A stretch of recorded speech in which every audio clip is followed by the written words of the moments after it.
Listen to this. According to a new survey, turkey is the most disliked Thanksgiving food. Yeah. When they heard that, turkeys were like, well, thanks for killing us anyway. I mean, what's the point? Boy, it doesn't get any funnier than late-night comedy, does it?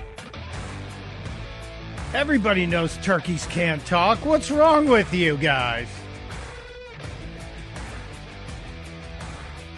And welcome to Friday, Black Friday, Johnny Walker Black Friday, if you will.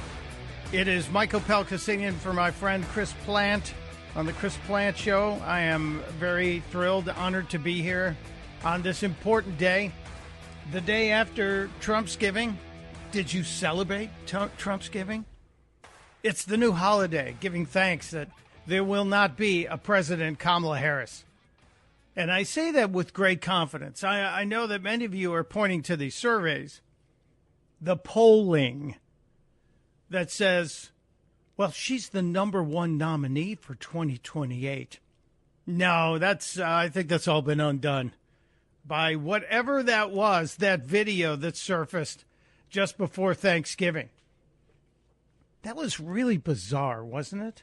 I think it's been viewed many, many, many times. In the first 24 hours, the video of Kamala Harris sounding like Foster Brooks was viewed more than 30 million times just on the Democrats' website. And it's astounding.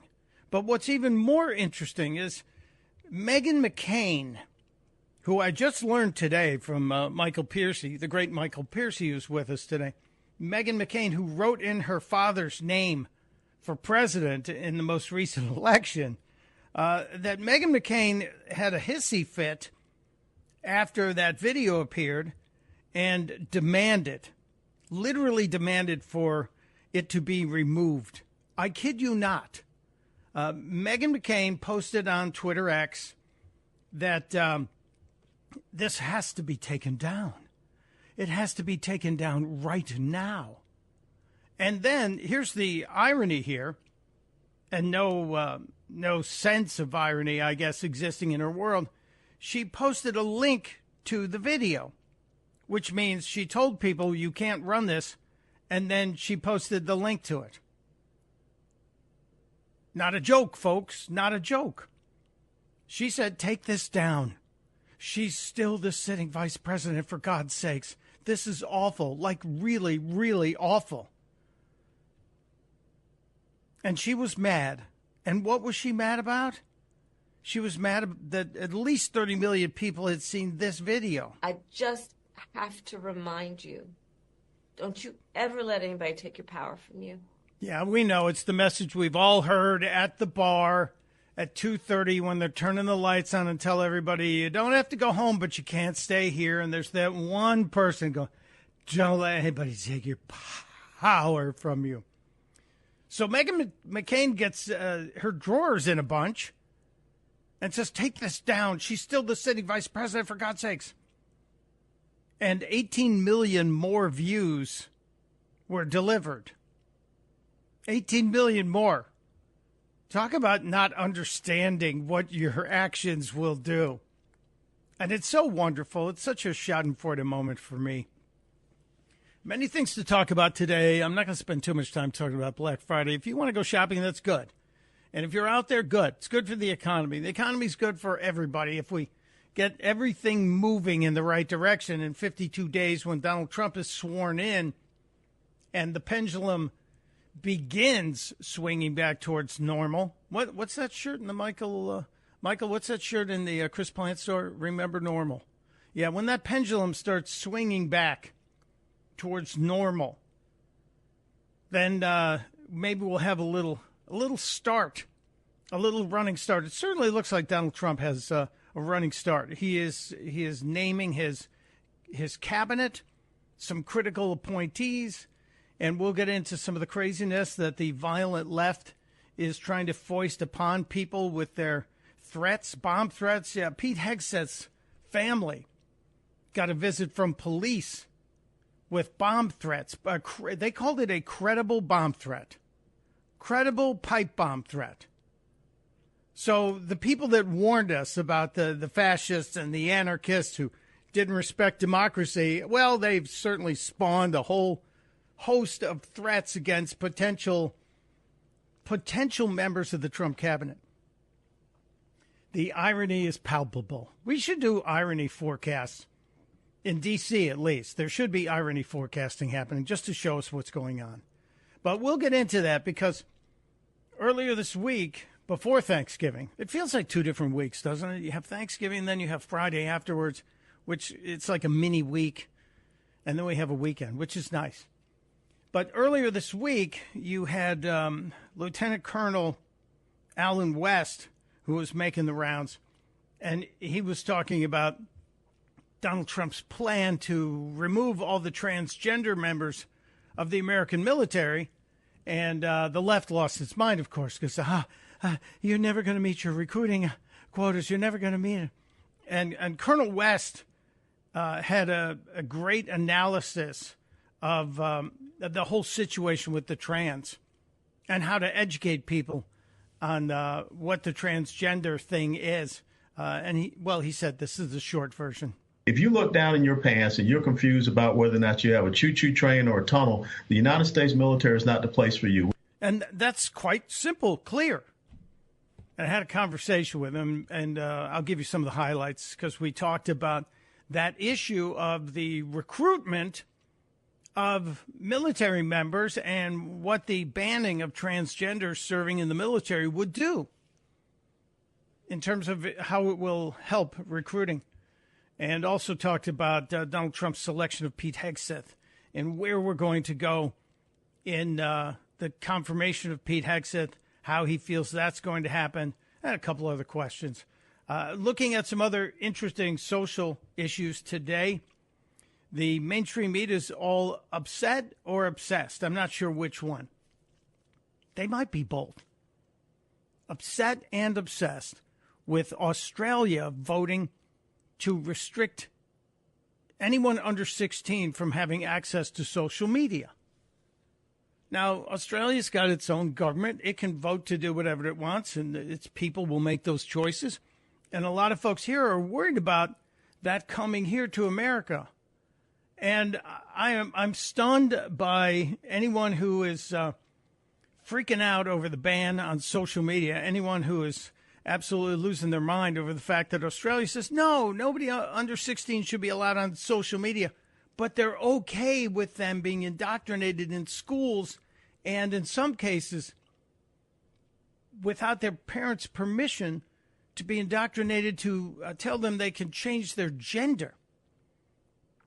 It's absolutely amazing. It's great liberal hypocrisy. And we'll dive into that, and I'd love to hear your opinions on that as well. Of course, 888-630-9625 is the number. We also have in the post-football marathon from yesterday, and don't talk to me about my Chicago Bears. We're finding new ways to lose every week. I know it's still painful. But in the glow from yesterday's football marathon, I'm sitting there saying, wait a minute. We had all of this noise in the past week about the weird ad from Jaguar. That weird ad that didn't feature a car, it just featured a bunch of men pretending to be women or something. I don't know what maybe they're pretending to be the Wiggles grown up. A bunch of men in weird all-colored costumes, some of them in dresses, so I guess they were pretending to be women. They were dancing to music in some bizarro fashion show.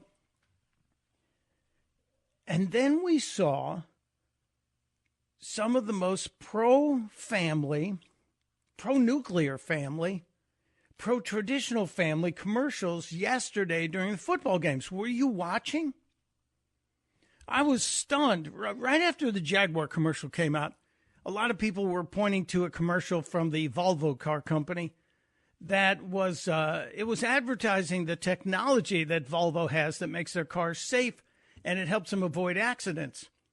And they did it through the prism of the story of a man and woman who were expecting a child and how that child's life was saved because this Volvo has the technology to stop the car when it senses the driver isn't paying enough attention. And it was a really interesting commercial. And that was literally right after, almost simultaneous to the weird Jaguar ad. And then if you were watching football yesterday, Chevrolet had a tearjerker of a Thanksgiving ad, and it was promoting their trucks, but it was done in a very subtle manner. But it was also promoting family and the connection between a father and a son and a grandfather no longer around. And the conduit to this connection was this Chevy truck. And at the same time, the undercurrent of the commercial, which is really brilliant. It's hard to just play it on radio because it won't make any sense. But the connecting item to these generations was this Chevy truck that Grandpa kept in pristine condition and did his own maintenance and taught the grandson how to do it without the manual. So it's a really interesting commercial, and also in an undercurrent in that commercial was the rejection of the push to have every kid go to college. It was the rest of the family was trying to tell the kid, so where are you going to go to school? Where are you going to go to college, Billy? And the kid didn't want to go. He wanted to work with his hands like Grandpa.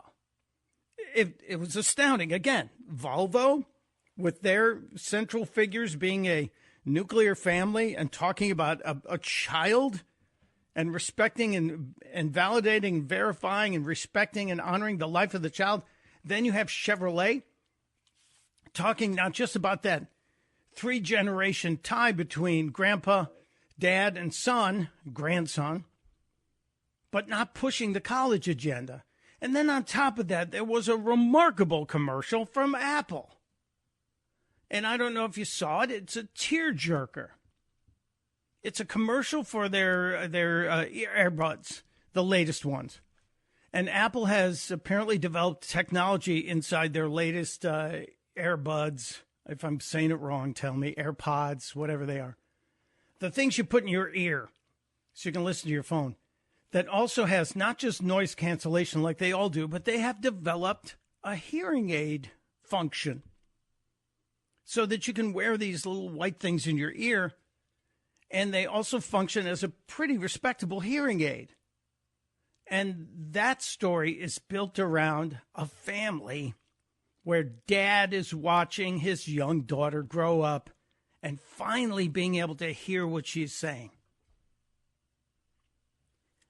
Unbelievable that in the wake of the madness of the weird, wacky, anti-family, anti-normal people, yes, normal, Jaguar ad, are these 3 major companies who appear to be saying, hey, we get it.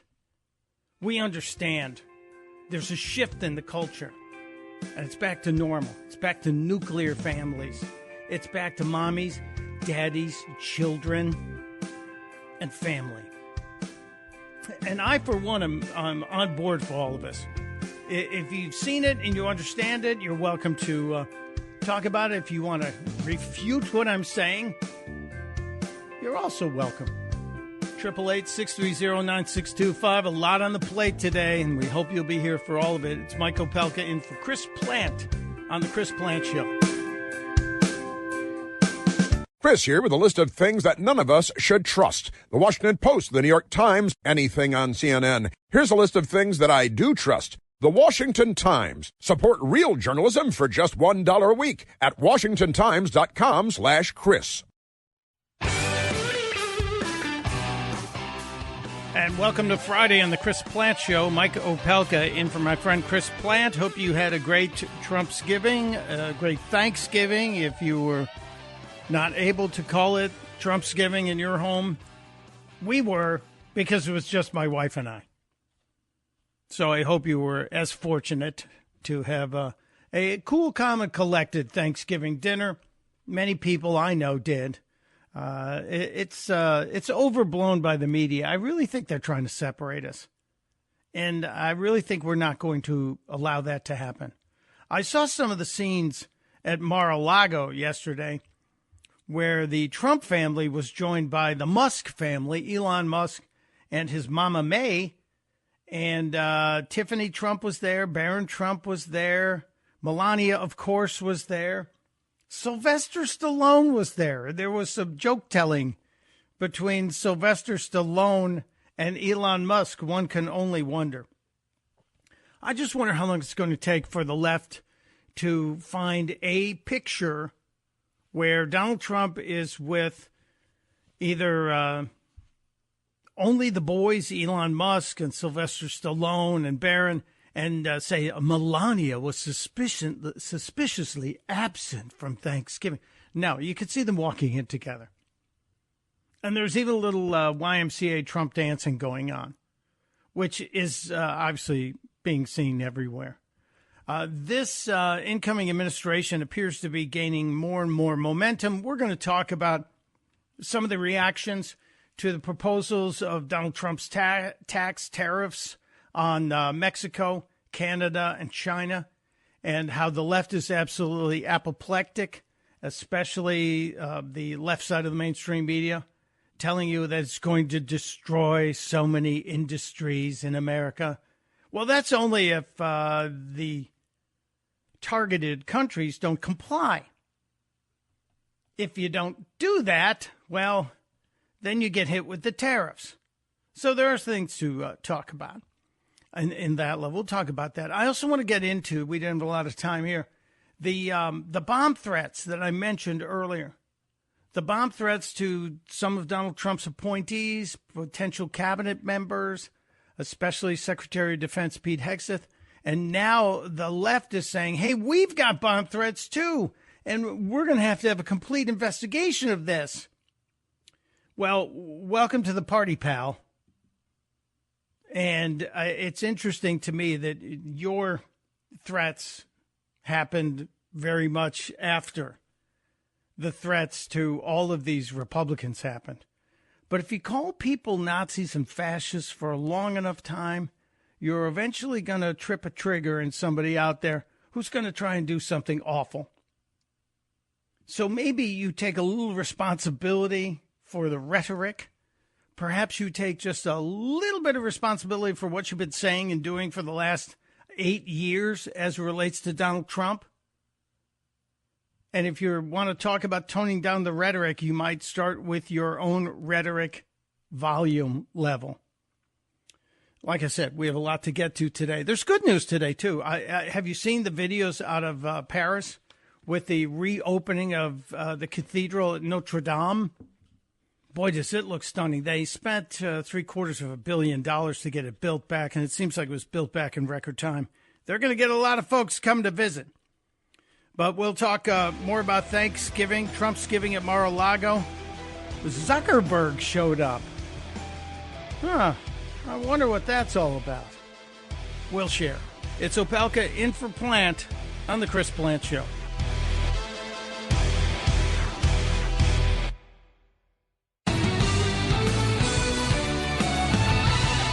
It is the Chris Plant Show. Mike Opelka sitting in for my friend Chris Plant on this Black Friday, the Friday after Thanksgiving. I've really grown tired of the Black Friday moniker because it's used pretty much every other Friday throughout the year by all the online retailers. So can we stop? I get it. You're trying to get people to buy stuff. We were talking about the Thanksgiving, Trumpsgiving celebration at Mar-a-Lago yesterday. I want to get to that, and I want to talk about Mark Zuckerberg showing up and what that means, and discuss that as well as any other weird things that happened there. And the media is focused a lot on this. And I believe the mainstream media is probably fighting over who gets to cover Trump at Mar-a-Lago because it's always just a celeb fest, and they love them some celebrities. But I have to go to the phones early. 888-630-9625. Thomas is in Springfield, Virginia. Hello, Thomas. How was your Thanksgiving? It was good, Michael. Thank you very much. Happy holidays and happy Thanksgiving to you and all of Chris's fans everywhere. And as always, thanks for being the good fill-in guy. We appreciate it. My pleasure, sir. And I was just thinking, you know what was going on there at Mar-a-Lago, what was really happening? That was the final casting call. Stallone was interviewing both Elon Musk and Mark Zuckerberg to see which one of them is going to play the next global supervillain in the next Expendables movie.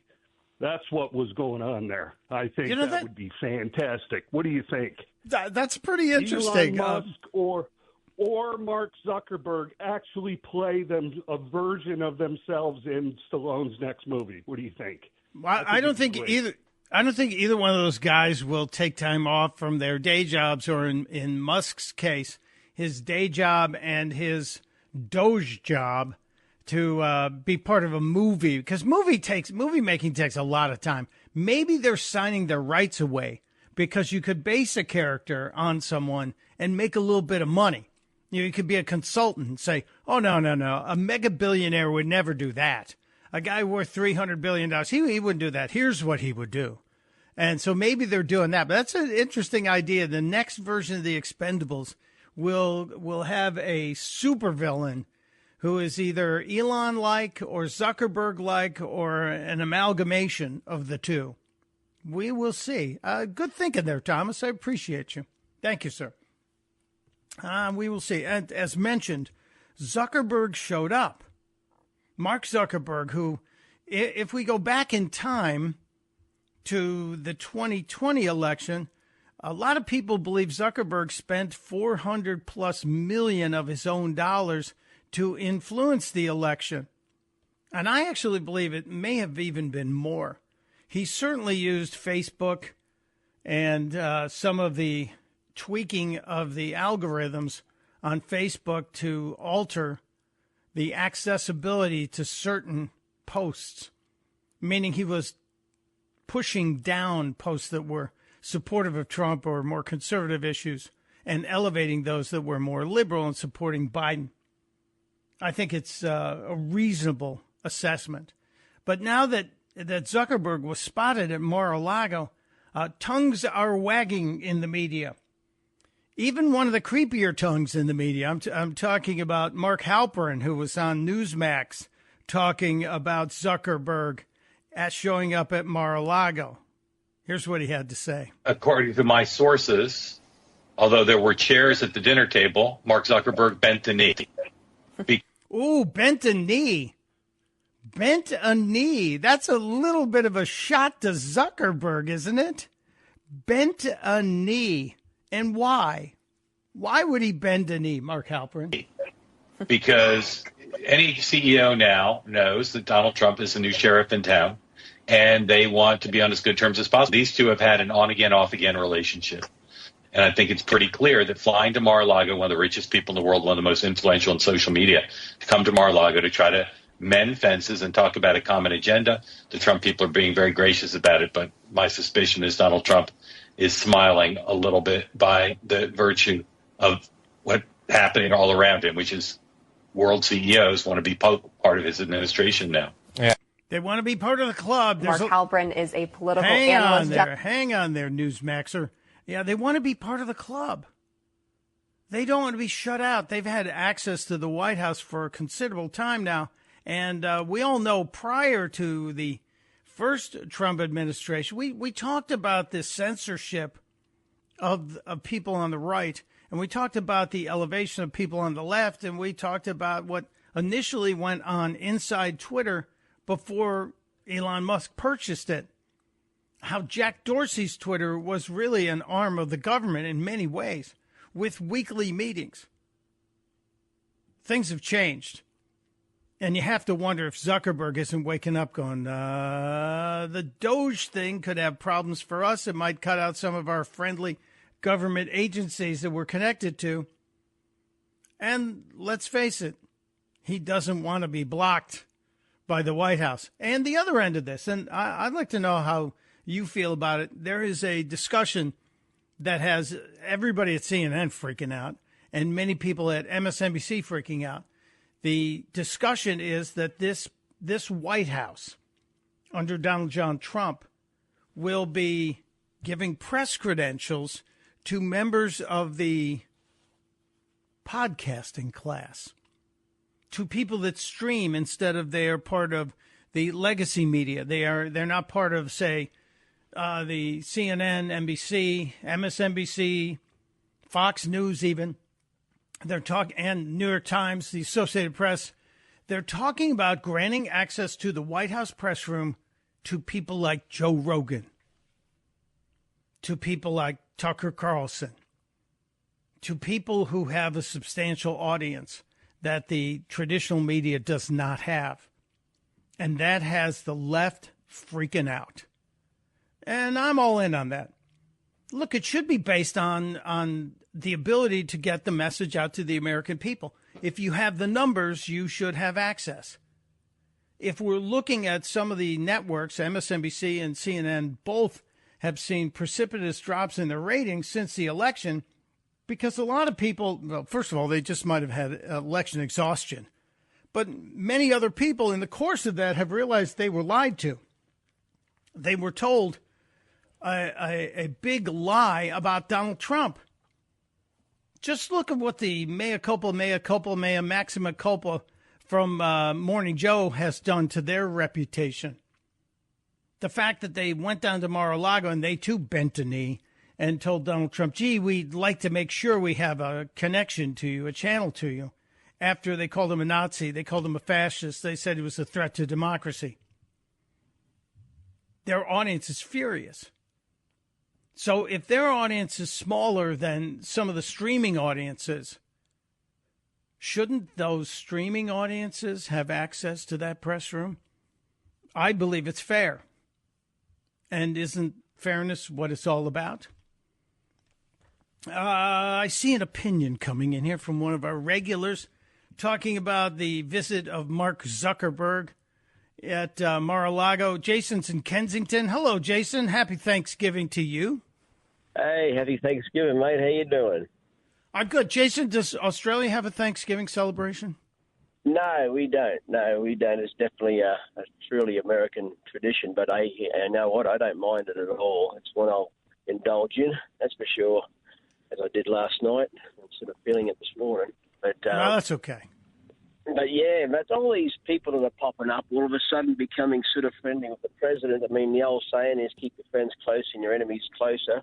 Hopefully Trump is sort of weighing in on that and just hoping that he knows what these people tried to do to him the last 8 years or so. I mean, these fair weather friends, of course, it's all about the money and the audience. And if I'm a Democratic voter, I would be pretty mad with both the media and my own party that. But then again, if you have a mind to do your own research, which a lot of them don't, you would have found all this stuff out and, would have known the truth back at the outset. I mean, why would you tag along with these people that are just absolute frauds? Well, if we go back a couple of years, and somewhere I have the clip, Mika Brzezinski was on her show telling people that we are the ones who tell you what to think about something. Exactly. I remember that when she, just look at it, just what way we think is the way you should think. And I mean, you've got to be a little bit sort of, I mean, it's funny because a lot of these people are pretty educated. I mean, I wouldn't say I'm the most educated guy out there, but I sort of know when I'm getting led up the garden path, Well, it's easy once it's all exposed. Once they start telling the truth, or once people start hearing the truth, you start looking back at the people who are telling you lies and go, wait a minute, we're not idiots, and you should no longer expect us to support you once we realize you've been lying to us. And I think that garden path has a lot of traffic these days from people who turned around. They're walking back the other way. It's amazing. Hey, maybe the keep your friends close and your enemies closer thing is also in the minds of Zuckerberg as well. Exactly. He might have gone down there to find out just exactly what's going on, not just with Trump, but with Elon Musk. Yeah. As I say, keep all the options on the table because, like I said, I wouldn't trust these people as far as I could kick them. Yeah, it's an interesting game to watch. This is a great dance to watch, and I, for one, am here for all of it, and we'll be watching every bit of it. Thank you, Jason. Appreciate you being there. If you're still a little stuffed, add a couple more reps today, maybe stretch one more mile on your road work when you're out there today. It's a good day to get out there. It's not too hot, not too cold. Push it, man. Push it. He doesn't care. The reality that Australia doesn't have, I should have asked him about Australia banning social media for kids under 16. That's a topic I want to get into today and see where you stand on all of this. I think it's a fascinating little bit of reaction from a country that's had a lot of overreaction in the past. Look at what Australia did around firearms. Look at what they did around the pandemic. And you only need to see that they are prone to severe knee-jerk on several topics. So we will get into that. The other story, I promised I will get to it, is the discussion of the threats to all of these appointees to Donald Trump's administration. And they seem to be building. And now the Democrats are saying, we've got threats too, and we want a full investigation. Yeah, well, there should be a threat investigation or an investigation on every threat to every elected member, every single one. And so let's not wait till the Democrats get nominated. There also is a story that may be the biggest angry response from any elected member of the New York legislation, and it's about leaving the country. We've talked about the celebrities, like any celebrity, Sharon Stone, who we need to talk about her in Italy as well. All these people who said they're going to leave, Taylor Swift, Ellen DeGeneres, and her other half have already left. All these people who said they've left. Now there is a movement from a member of the Democrat Party who wants the entire state, her entire state, and a couple others to join together and leave the United States. They don't want all the people to leave. They want to break up with us. And it's an interesting poll that we should put out there. Would you care if we lost New York State, Vermont, New Hampshire, and Massachusetts? Would you even care? We'll explain and I'm going to use the obligatory Chris Plant show air quotes with my fingers here. Would you understand the logic, in air quotes, behind this idea? It's almost laughable to me, but yet it's out there and it's in the public and she's not hiding it. I also wonder what Canada thinks because, they probably would have a say in this. Very interesting. The number to join the conversation, 888-630-9625. It's Mike Opelka in for Chris Plant on The Chris Plant Show.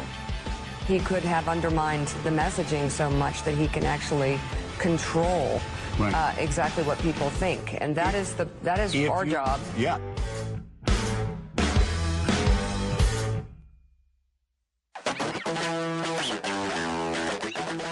And welcome to the Chris Plant Show. Mike Opelka, that's me, back in for my buddy Chris Plant on this Black Friday.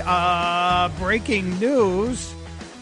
If you were expecting an Amazon delivery today, I'm not sure if it will be on time. Just saw ABC News reporting Amazon, global strike on Black Friday. Make Amazon pay day. Workers for the big online retailer all over the world on a strike today. And they say expect protests, actions in 20 countries, including here in the U.S., in some of the big cities. I know we're on a first-name basis with our UPS driver. I don't know any of the Amazon drivers, but we get a lot of stuff delivered. But they're expecting protests in major cities here in the U.S., Germany, the UK, Japan, India, Brazil, and more. And it could go through Cyber Monday. Timing is right? We saw the Charlotte airport workers decide to go on strike earlier this week, as was the busiest travel week in the history of travel weeks.